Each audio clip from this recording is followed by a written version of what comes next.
ভিডিওটা টান দেন না ভাই, নবীজির রোজা মুবারকের ভিতরে কেমন সেটা দেখবেন। এখন গেটটা আজকে খুলে দিছে এবং বছরে একটা বার করে এই গেট খোলা হয়। তো ভেতরে ভাই তিনটা লোক শুয়ে আছে, হযরত ওমর, হযরত আবু বকর আর আমাদের প্রিয় নবী হযরত মুহাম্মদ সাল্লাল্লাহু সাল্লাম।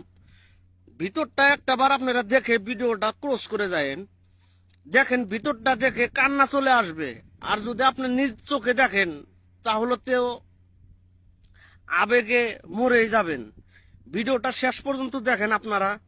দেখেন, এই ঘরটায় এখানেই ঘুমিয়ে আছে আমাদের নবী, এখানেই ঘুমিয়ে আছে হযরত ওমর, হযরত আবু বক্কর।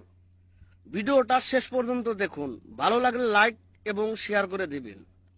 দেখেন ভাই, কত সুন্দর এই জায়গা। এই জায়গায় আমি গেছিলাম